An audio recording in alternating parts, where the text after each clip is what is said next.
I think I saw food as just a really bad thing because the only thing it did was make you fat, and I didn't see it as an energy supply to do the training. It was basically just a bad thing.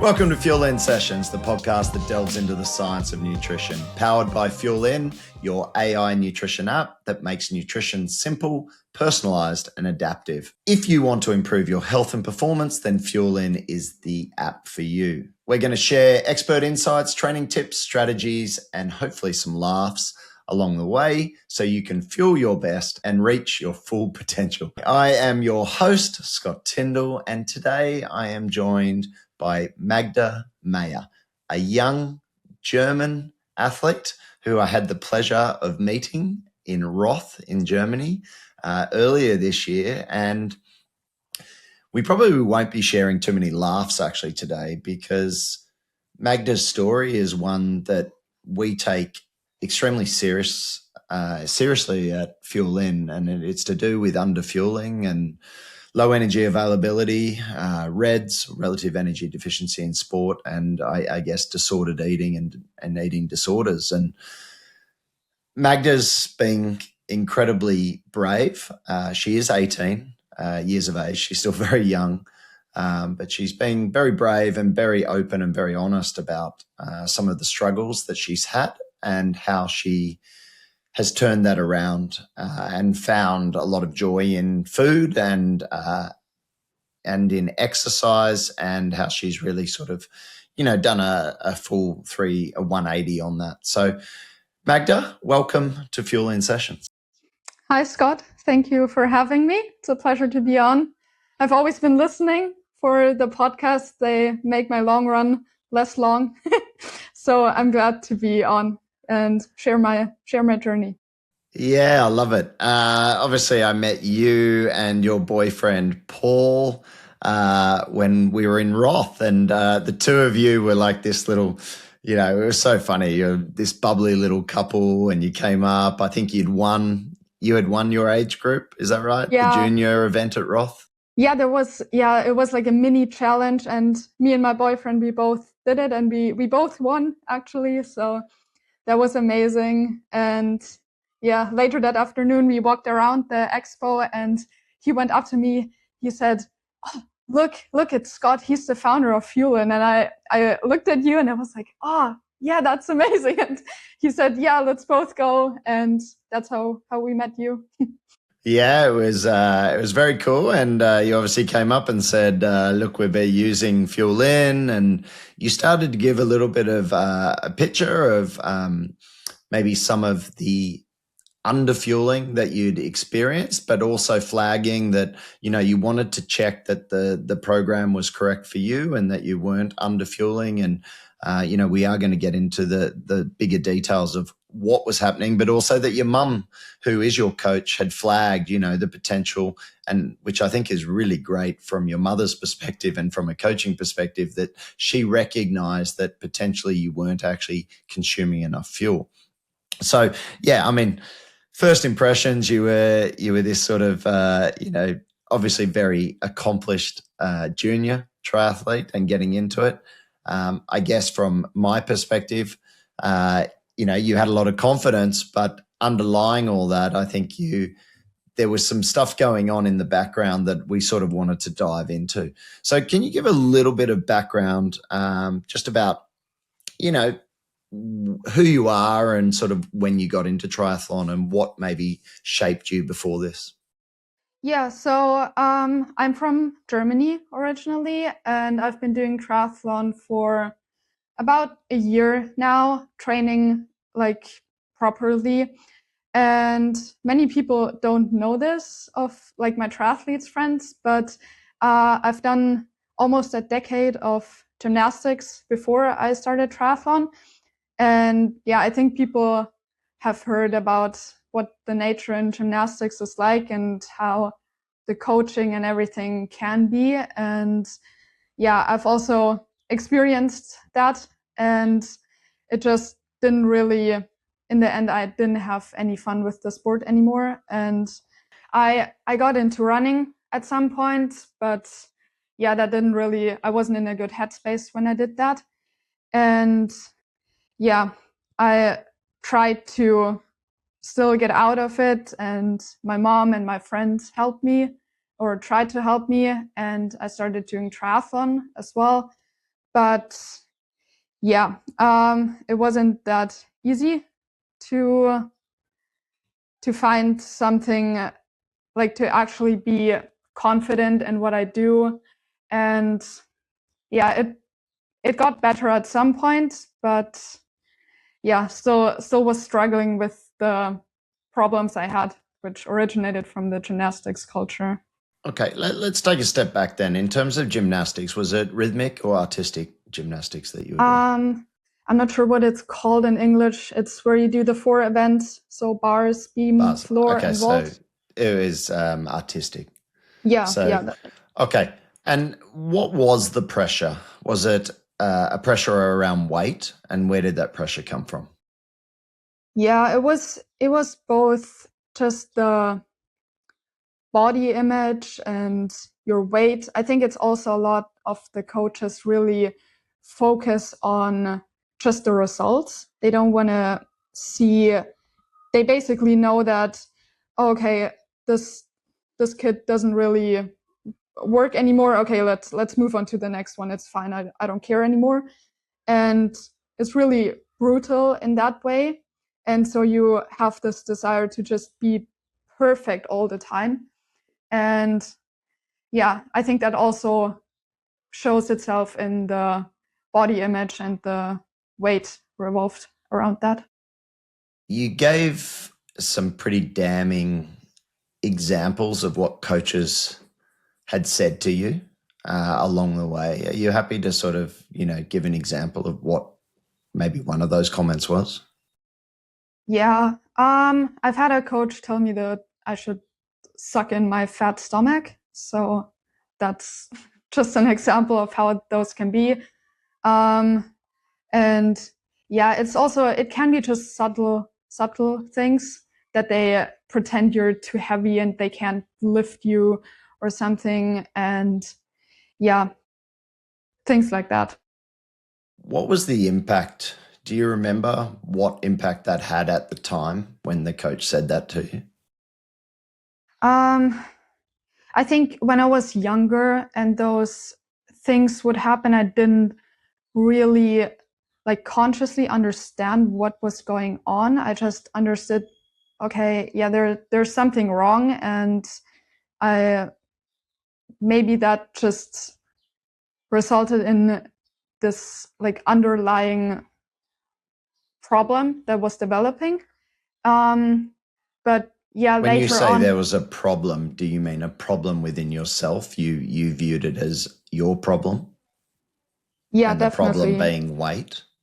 Yeah, definitely. It's always like you look up to other gymnasts and they look differently, like top, top gymnasts, or even just the older gymnasts in your club. You look up to them and you want to be like them, but you don't really feel like you can because you look different. And that just made me feel like it was something wrong with me.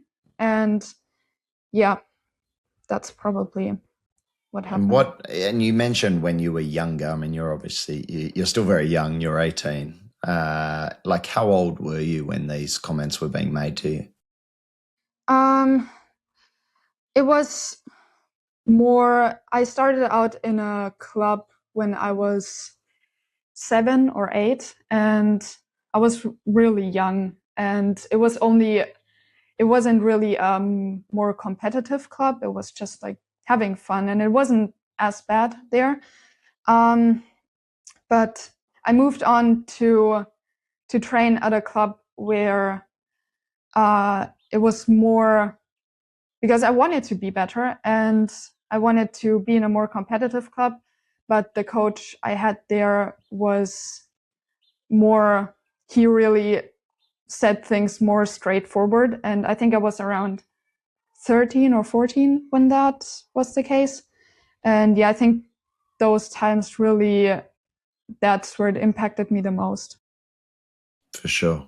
I mean, you're very young to be receiving, and I would say it effectively is abuse to be receiving those messages. Were other girls receiving the same sort of messaging, and was your I hate to say it, but was your mother aware of these comments? Yes, it was me and my best friend. She still does gymnastics, but she she's built differently, and she didn't receive those comments really regularly. There were other things said to her which were massively inappropriate. So it's not that it's only that topic. But we told our moms, and I think it's really hard for parents to say something or to do anything about it, because they know that your child, they really want to work towards that goal of doing gymnastics at a high level, and they kind of want to, they think about how they have to compromise saying something to the coach, and because maybe the coach doesn't even want to coach them like their kid anymore. And yeah, I think our moms, they started saying something about it at some point, and my friend, she left the club at some point and moved on to another one. And yeah, it was really, I always felt like at the time it wasn't really necessary to say something because I was able to deal with it. And it was just the way that it was. Like, that's just how gymnastics is, and you can't do anything about it. I accepted it, but yeah, in retrospect, should have maybe done something differently.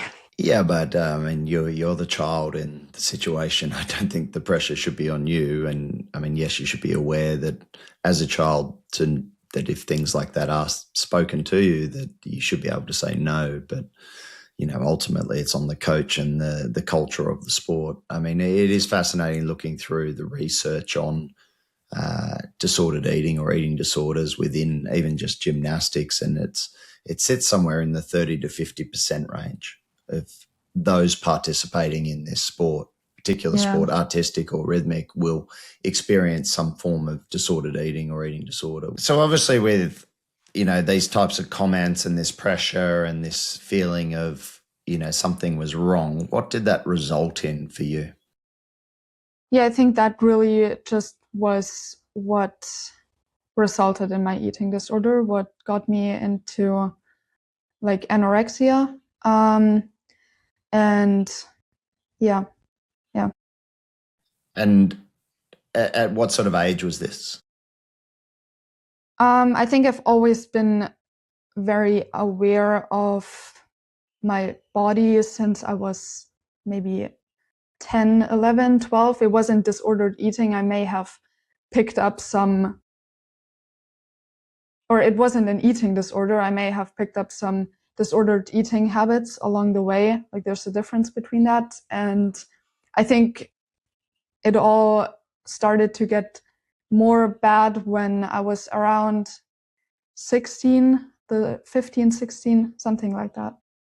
And how, in terms of how bad did it get for you? Like, what sort of body weight did you get down to at one point in time? I think it's, if numbers triggers anyone, I think they, like, trigger warning. Yeah. I think my lowest weight was about 48 kilograms. So I'm 169 centimeters. And yeah. And during that time, I know we have since done, like, we did a leaf queue, and for those who are not aware what the leaf queue is, and it's certainly something, if you suspect that you are at risk of low energy availability or at risk of things like disordered eating within sport, it's one of the tools we can use to screen the athlete. And I recently gave that to Magda to fill in, and because of an injury, she still was slightly at risk of disordered eating. It was flagging, or slightly at risk of low energy availability, where that was due to an Achilles injury resulting in more than 22 days off. However, the rest of her questions actually flagged that she was in a really good space. What were you ever given a questionnaire like that in the early days by anyone in the gymnastics world or anyone else? No, not in gymnastics, not at all. Okay. Later in therapy might have, but So, okay, so and you touch on that. Who noticed, or at what point did you get help, and how did the help arrive? I think the very first person who actually said something was my best friend from gymnastics. I think because she was just aware of how much it had impacted my life even before. And I think she noticed that I was like unhappy and I wasn't looking very good. And she was the very first person who actually said something to me. And then the second person was my mom, just like shortly after. And yeah, she just said that she had the feeling that something was wrong. And yeah. And what, in terms of therapy, what were the first steps for you? I think the very first step you have to do as someone struggling with food is that you have to admit that there's a problem. If you can't admit that, then there's no way that you can get better. And once you've admitted that there is a problem, I think you have to first work on it not getting worse. You don't have to suddenly go like, oh, I have to improve this and get back as soon as possible. I think the first step should just be to not let it get worse again. And I think therapy is a really good part of that. And I mean, if you can, then always try to go to therapy. I think it's not possible for everyone, of course. But if you have the chance, that's where your therapist will know what to do. Yeah. And was it a lot of, in terms of the therapy, and without going into details, but was it more cognitive behavioral therapy, or was it more a psychoanalytic approach? I went to two different therapists. One was, I only went to her a few times and in longer times between the sessions. And she didn't really, it was basically, she didn't talk about food at all. She looked at how the relationship was to my dad, to my mom, and it was like more deeper analysis. And then the other therapy sessions, which I did on a weekly basis, were more just acutely working on the food problem and trying to set up behavior skills, which I could implement week by week and trying to get work on that. Yeah. And I should probably ask, actually, and thank you for that. It's it sounds like they were addressing both areas, which obviously were very important to the healing process. If you take actually a step back, and I probably should have asked this before, what was your view on food whilst you were doing gymnastics? I think I saw food as just a really bad thing because the only thing it did was make you fat, and I didn't see it as an energy supply to do the training. It was basically just a bad thing. Yeah, wow. I think that's really difficult to hear, to be honest. And you can see the impact that, an ill-placed comment can have on a young, impressionable mind. I imagine as part of the therapy, was part of it like distancing yourself from that toxicity? Yeah, definitely. I think in Did you stop? Did you stop gymnastics at that time? Was that yes, part of the advice? I only got into, well, basically, I stopped doing gymnastics. I had already had, like, I was already underweight when I still did gymnastics, but then at some point, my coaches didn't really allow me to do anything in training, which is completely valid. Like I didn't have any energy. I couldn't do anything properly. And I just basically one time after training, I called my mom. I said, I'm done with this. I'm not doing it anymore. No. And yeah, I haven't regretted it. And after that, I got into running, and basically just it got worse and worse and worse. And it was like a downward spiral. And after that, I started to get therapy like a few months after that. And I had already stopped doing gymnastics once I got into therapy. Okay, so you'd effectively stopped all activity at this point in time, and even running at that point was, not working for you. I imagine there was still quite a big focus on weight from your end. How did that switch change? Like you got into triathlon. How did you get into triathlon, and at what point did you feel comfortable getting into triathlon, knowing that, and I'm sure your mum was pretty aware, is that, we still have, even within triathlon, we have, fairly high prevalence of eating disorders, even in triathlon. I mean, I'm looking at one study in particular. I mean, it was flagging sort of 28, nearly 30% of females and 11% of males at risk of eating disorders. What made you feel comfortable, and your mother, who is your coach now, feel comfortable with getting into a sport like triathlon, given your history? I think it was never a comfortable thing. It was only, I think my mom just really, and my therapist, they both saw that I had to do exercise, like some sort of exercise, just to deal with everything, like all the voices in my head. And I think we always just tried to compromise, saying if I'm going to do a run later on, then I also have to eat more for lunch, for example.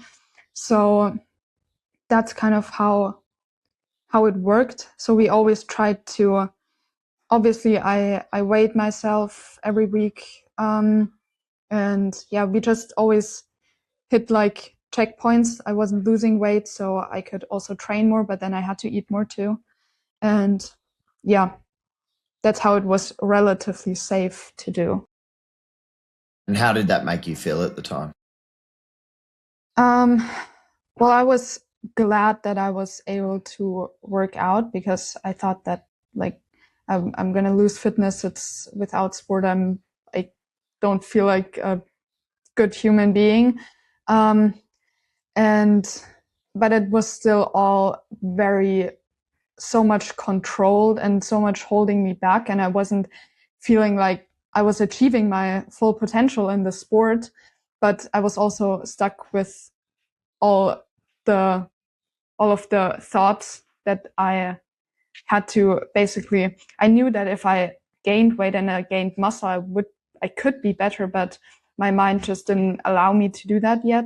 And it didn't feel like I was really accomplishing something.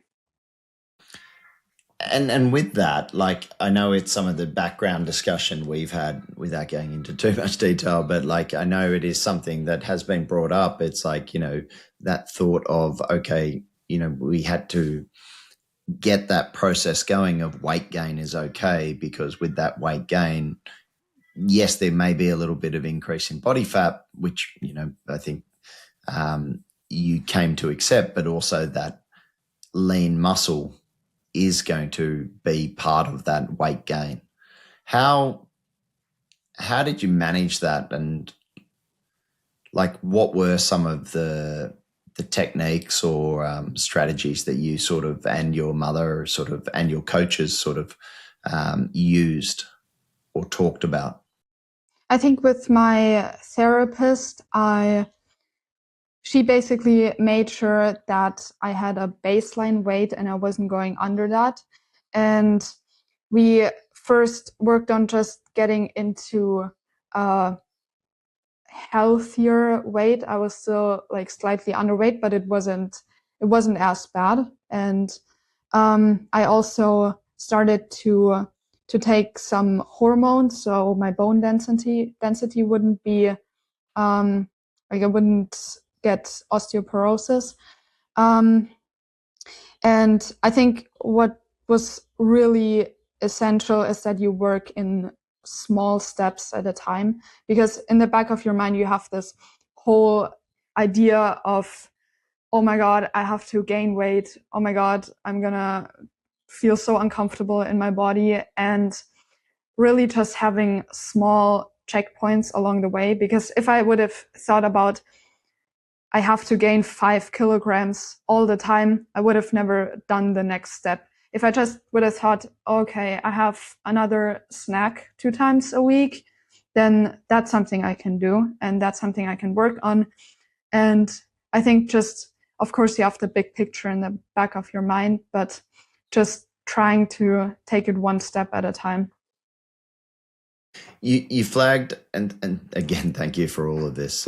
I know it's not easy for you. You flagged a couple of things there that around hormones and utilizing some hormones around bone mineral density. At this point, had you had a scan to determine your bone mineral density? No, I've never done that. I would like to do one, but I would think it would be worthwhile. I mean, what's really interesting and what's often forgotten here is that the formative years of bone formation are probably in that 13 to 16-year-old age bracket, which unfortunately, if we look through the data, that's when most females and males will experience, certainly females will experience disordered eating or eating disorders. And that could unfortunately impact some of this bone development. It's not to say that it can't be rescued, certainly if addressed early enough. So I think it would be fantastic for you to get a bone mineral density scan to have a look at where you're at, and also whether those hormones that you've been taking have helped. I imagine that's some form of estrogen replacement. Would that be correct? yes. Yeah. It's a gel and a tablet, Yeah. which I take, yeah. And again, I know we've talked offline around, and it was something we worked on this year of getting your menstrual cycle back. When did you first have a period as a teenager? I had my first period when I was 16, which is still quite late, but I was at a healthy weight, and I think it was just due to the amount of sport I was doing and just stress on the body, because gymnastics isn't really an easy sport. And did you then lose that? Yes, I think I had it for about 3 or 4 times before I lost it. And it started to come back. I started to take these hormones, which were recommended by, what do you call the doctor that, oh God, I'm not saying that. And it's all right, an endocrinologist, Okay, yeah. someone who deals with your hormone health. Yeah. And I started taking those hormones, and my period didn't come back like suddenly. It started to, I first had to still gain more weight before it did come. But with the help of these hormones and everything, it has come regularly now. Yeah, I remember, I think it was, when would it have been? When because we were talking about this and focusing on it, and I know Megan Foley and myself you were asking about it, and we said that it is a big marker for you as a female athlete to say that your body is actually sort of coping with the workload and that you are potentially eating enough to support the workload you're doing. When did it come back this year fully? Because I remember you were quite excited and sent a message saying, with some big smiley emojis that it had come back. And do you remember exactly when that was? Yeah, I probably about half a year ago. Does that sound right? About 6 months. Yeah, that'd be about right. So, and I remember it was, and I remember the timing of it as well was actually pretty well predicted. We sort of said, okay, we think if we can get you consuming, and I think we applied an extra 300 or 500 calories per day on top of what was being recommended. And we said, look, it could take a little while because obviously you've lost it. But I think we predicted something within, around 8 weeks. Is we said hopefully it will come back around that 8-week period. And it did, which was, I think it's not the only thing. You're obviously taking hormones for it. But I think, fueling you correctly and having you in a slight caloric surplus, which was also reflected by some improvements in your body weight in terms of gaining that. I think it certainly showed us that we were heading in the right direction. And I think coupled with that, you were also reporting how good you were feeling. Well, I'll let you speak. What was the change with nutrition? So yeah, like you said, I started fueling more just in total, but not that I was just eating bigger meals. I was also distributing my foods more throughout the day. And what really helped me was just to fuel my training as well, because I was just scared of taking on gels, and because I felt like it wasn't like, what's the purpose of doing that? I'm not properly eating something. So yeah, but I realized that if I fuel my sessions properly and I fuel around my sessions, I not only feel better in the session, I recover much quicker. And outside of training, I wasn't just like a shell of a human being. I was actually nice to be around. And yeah, I started seeing huge improvements in training. Like, for example, I swim 10 seconds faster per 100 meters. And yeah, not only that, in cycling too and running, it's just amazing. Yeah. That's very cool. The shell of oneself, it's such a frequent phrase that I hear when athletes start fueling correctly, like their in-session fueling and their day-to-day fueling, when they all say it. Oh, I wasn't a shell of myself anymore. And I think it's one of the real telltale signs that your fueling is probably on point. Yeah, definitely. You also mentioned, and you said a quote to me, you said that you started to eat for my training and not training so I was allowed to eat. Can you just elaborate on that a little bit more and what that mind shift was? Yeah, I think what was starting to happen is that when I was in a bad headspace, I was just training, I was running, cycling, swimming, and just looking at what the calories burned were, or I would just keep going because then I could deserve to eat something later. And I stopped doing that. I tried to shift away from that mindset and basically started to think, how can I eat the best so that I can perform? Like, it's all about performance and not about how I look, how much weight I can lose.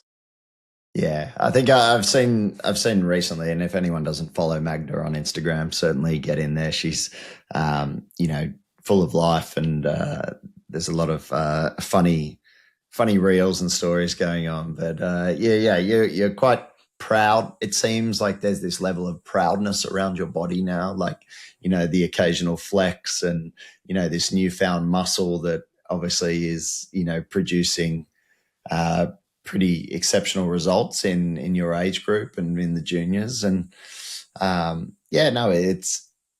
you can see the positivity, I think, is probably where I'm getting at. And I guess some of that positivity is, been reflected in some recent lifestyle changes. Where are you currently? Well, as you can see in the background, I'm in New Zealand, and I basically at the end of, I finished school this year in about May, and between May and August, September, I would say I really made huge improvements, and I just knew I wanted something different. Like, I had to get away from the environment I was used to, because it was so bound to how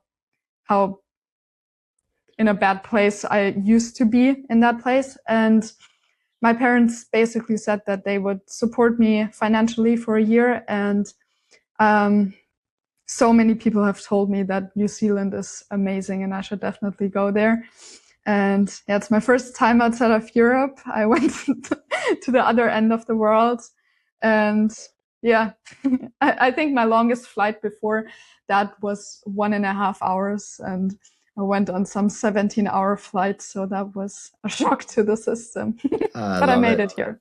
I love it. We'll have to. I'll have to work out if Kyle Smith's close to you, and maybe he can. Well, he's recovering from a shoulder or a fractured collarbone, but once he's back running now and on the bike, scarily enough. Yeah. But maybe we. Well, I'll be in Taupo tomorrow for one of the junior races. Maybe. Oh, there you go. Maybe we'll have to get Kyle to say hello.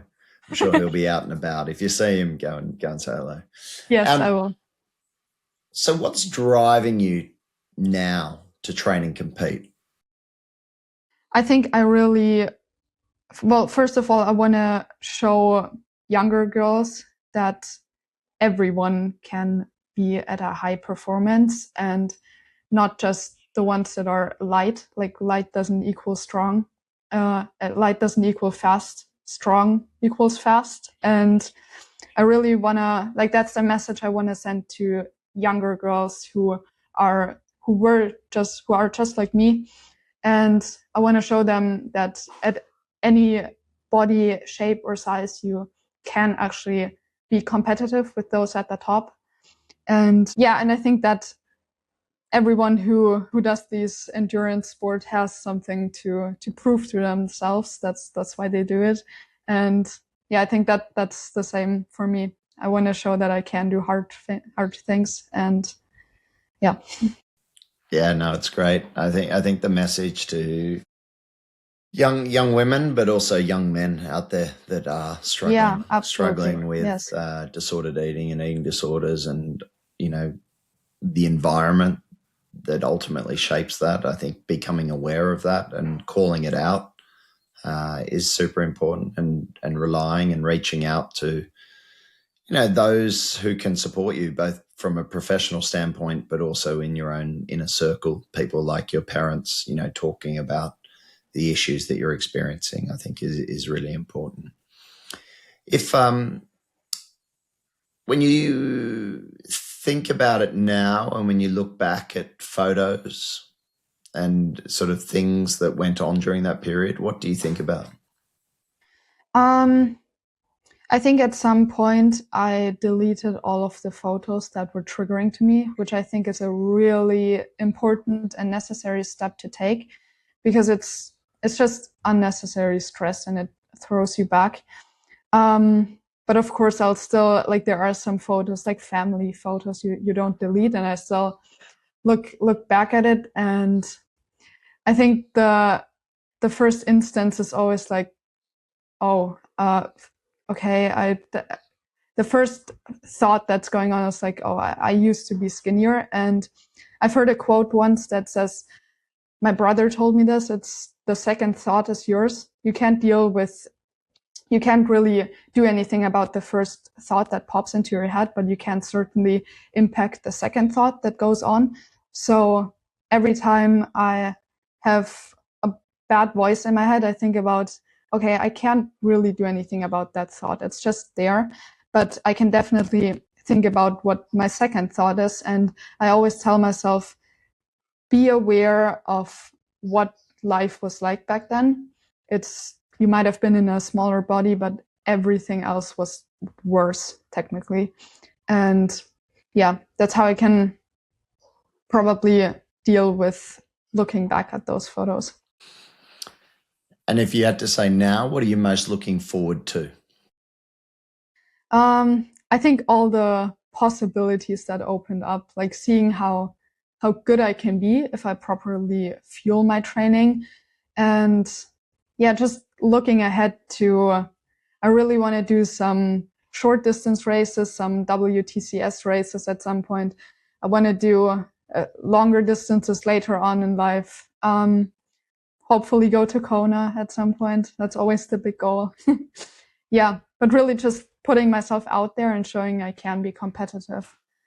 Yeah, I love it. Look, I think you've shown incredible courage, to tell your story today, but also in, I guess, getting your life back, because the reality is that disordered eating and eating disorders can destroy lives, and it is destroying lives. And yeah, I'm really pleased. I'm sure everyone listening to your story is extremely proud and pleased of the direction you've gone. We're extremely proud at FuelIn to have been part of that process in helping you fuel better. And, the performance for me is probably just, a little bit of the icing, whatever, but, it's the health component. Yeah. And I also love what helped me with FuelIn so much is that it's not your basic MyFitnessPal tracking app where you weigh every gram and you track every little thing. It's just, it's not, I ate 170 grams of oatmeal. It's just, I had like a handful of oatmeal, and there's no, like, it's just giving you an idea of what you're eating. And it's not these, like, you have to eat 63 grams of fat every day. It's just, try to get there. It's a target, and it's much more healthy than trying to be perfect at everything. Like, that's probably the downfall. Yeah, exactly. And that it's definitely the way we've designed it, so that it's targets and it's not exact. And I think the more we can get athletes out of that notion of, this to the 1 gram or 2 grams, the better. And just recognizing, things like the carb traffic light and the amounts of protein, the amount of carbs, the amount of fats that you require in a day relative to your training, the better we'll be. And you're one amongst many, which is sad to say, but also fantastic to say that you're one amongst many who are making the recovery and fueling themselves a lot better for, improvements in health and performance. So, yeah. Magda, look, wonderful to chat. We're all extremely proud of you and the journey that you're on. Enjoy New Zealand. It's a beautiful country. It is our neighbour in Australia, yes. And you're very lucky to be there. So thank you for joining today, and I wish you all the best with the rest of the season. Thank you for having me. Perfect.